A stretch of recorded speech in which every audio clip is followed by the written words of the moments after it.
everyone, I'm Alex and I'm the hands behind Lovecraft Crochet. My plushies are for the anxious, depressed, autistic, and neurodivergent. Small enough to travel in a purse, backpack, diaper bag, or even your pocket. You can check out my Facebook page or TikTok to see what patterns are available and stay tuned for the new ones coming out. I also make hats, scarves, blankets, and dice bags for the tabletop gamer or dice goblin in your life. Feel free to order through the page, TikTok DMs, or via email at love.craft.crochet@gmail.com. Now, on to the segment. Do you like stories about haunted locations? Or maybe tales of cryptids and spooky folklore from around the world? If so, why not tune in to Haunted Escapes with Chris and Diane, where all this and more will be discussed. New episodes drop every Sunday, the visual versions the following Friday on YouTube. So why not come join us on our Haunted Escapes? Due to the graphic and disturbing nature of the crimes discussed, listener discretion is advised. Retrostatic Radio presents Killing 15 Minutes. Hello and welcome to Killing 15 Minutes, where you get your true crime fix in 15 minutes or less, or your podcast is free. I'm your writer, Sam Rossi, and shortly I'll be handing over a rough draft of a script to my brother, AJ, who hasn't read it, who's most likely has no idea what we're talking about. This should be fun. Good luck, bro. Thanks, Sam. Kelly Renee Brookshire was born March 8, 1968, in Lawrenceville, Georgia, into a poor cotton-picking family. According to affidavits from friends and family members, she was sexually abused by her stepfather and other men until adolescence. During her senior year, she reported a date rape. Her first child was born. From the rape. Okay. In 1987, she married Jeff Banks when she was 19. They divorced 6 months later. Kelly then married Douglas Gissendaner on September 2nd, 1989. They had a baby, lost their job, and moved in with Kelly's mom. Gissendaner joined the army and moved to Germany. Kelly would cheat on him and wound up pregnant. They divorced in 1993. The couple bought a house in Auburn, Georgia, a year later in December. On February 7th, 1997, Douglas Gissendaner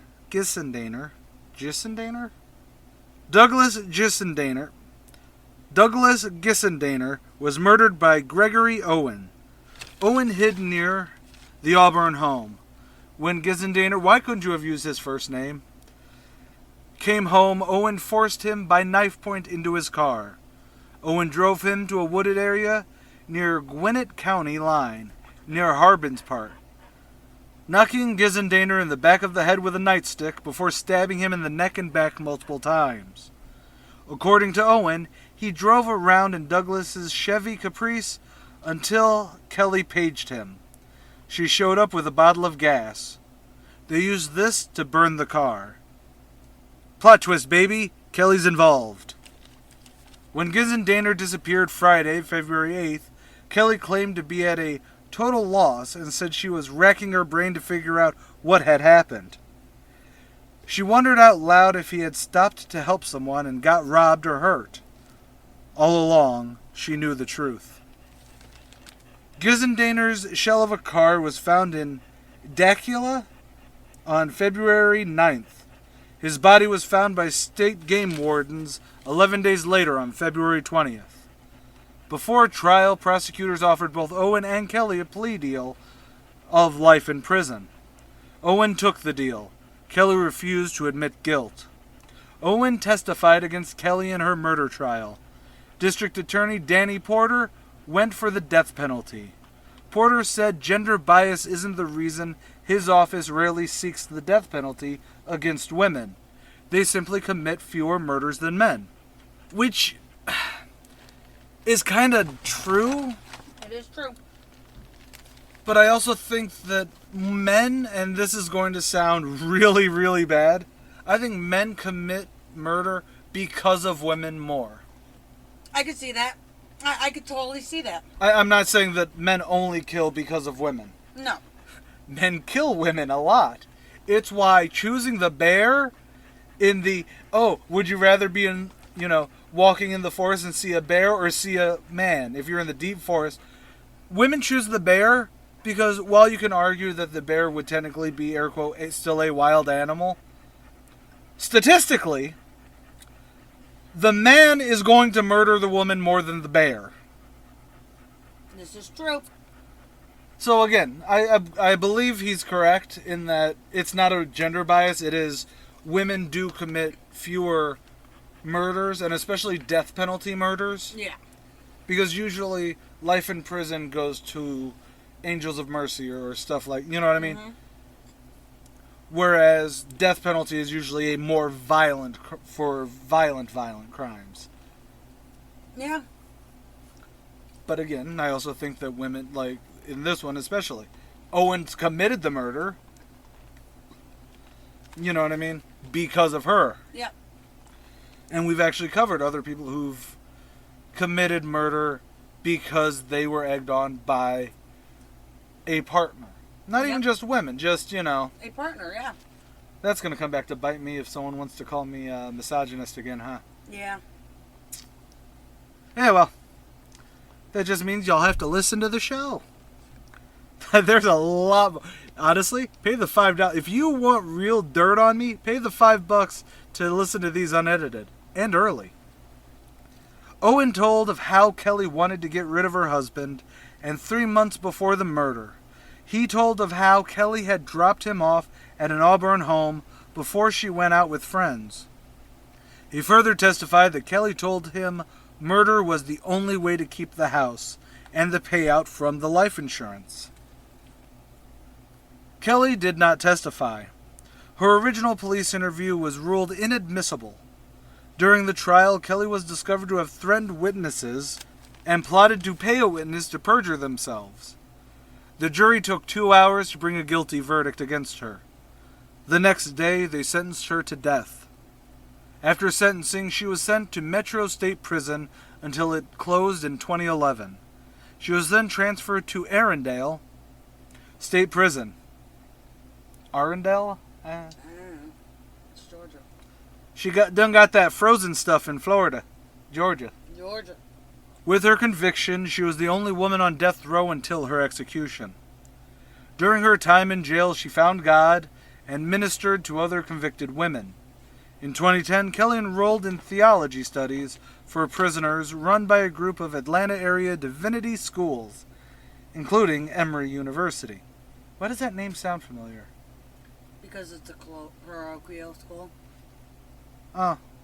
She became a student of Christian thinkers. Kelly sent a paper to Jürgen Moltmann and developed a friendship. Kelly got a degree in theological studies from Emory University. Kelly's first execution date was February 25th, 2015, but it had been delayed by a winter storm. March 2nd was the next date, except something was wrong with the pentobarbital. Pentobarbital! That's how you spell that sucker. Archbishop Carlo Maria Vigano, on behalf of Pope Francis, that is the current Pope as of 2024, for anyone not Catholic. Yeah. Urged the Georgia State Board of Pardons and Paroles to spare her life. Norman Fletcher, former state Supreme Court Justice, also urged for clemency due to the punishment not being proportional to her crime. The Georgia Republican Party General Counsel Bob Barr also agreed to clemency. Even with many calling for her clemency, the board denied it. Georgia is one of 3 states where four according to Google, that the governor cannot grant clemency. Really? Do you know what all 3 states are? No, I don't anymore. Fair enough.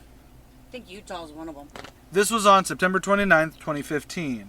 On September 30th, she was executed at Georgia Diagnostic and Classification Prison in Jackson, Georgia.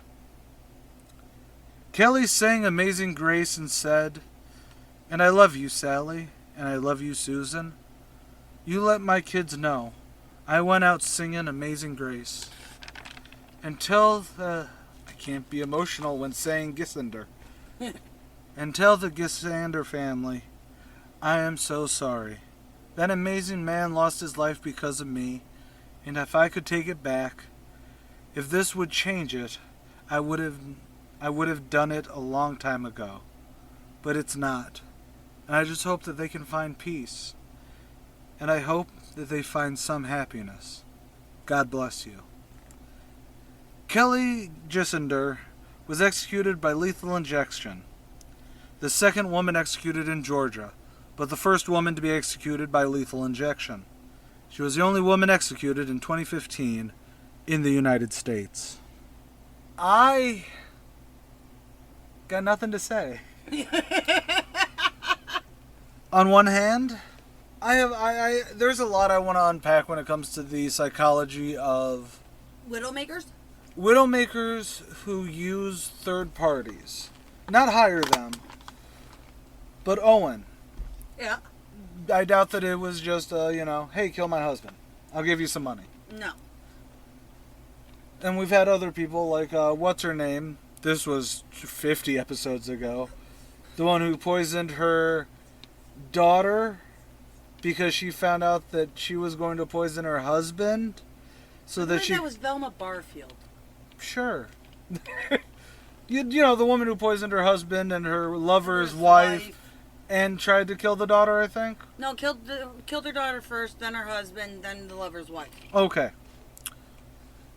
I'm 90% sure that's Velma Barfield.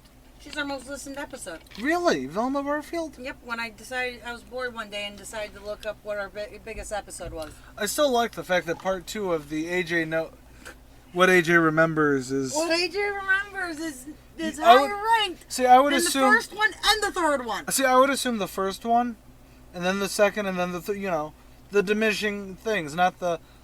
Wow, they must have liked the part 2. They must have liked part 1, so more people went to part 2. But, anyways, there's a lot I wanted to... And that's going to be a bonus episode. Not right now, but about, the psychology of... Like, especially when they urge clemency because, the severity of her crime was, not proportional for a death penalty. I think that because she masterminded it, and even though she wasn't the one that actually stabbed him... I think the same thing. She deserved... She should have taken the life and, took the plea deal. She should have. But I think it comes... It's, what the hell law is it? It was brought up in the mafia. It was It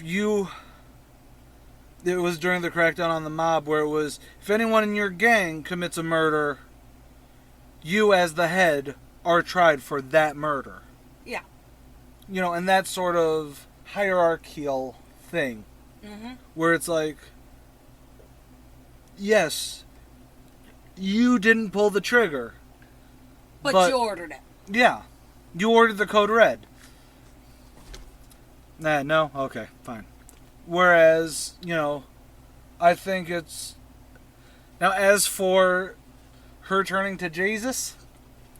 Well, if she was the only one on death row, she had She had no one else to talk to. Yeah. I could easily see that, but I also see... And...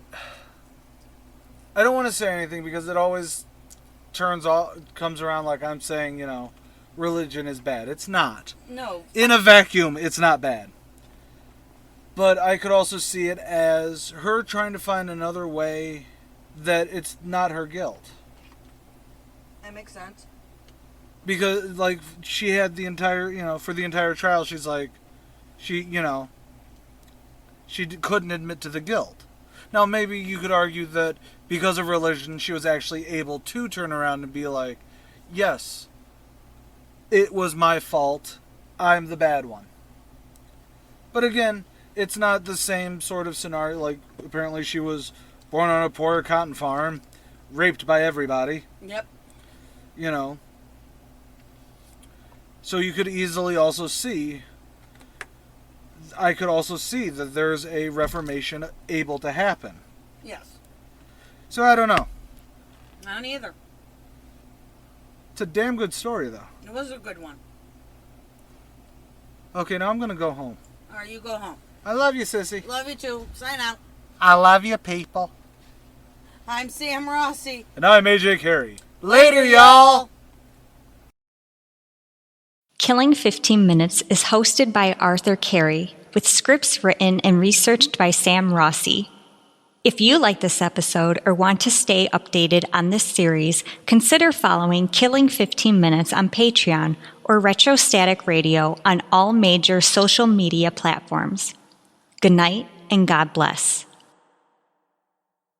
You're watching Retrostatic Radio. Wheel of Random is turn, turn, turn. Tell us the 15 minutes we shall learn. I'm Sam Rossi, writer and co-host of Randomly 15 Minutes, where the wheel of randomness gives me the topic and I write about it. I'm Megan Klodnicki, and I'm the host of Randomly 15 Minutes.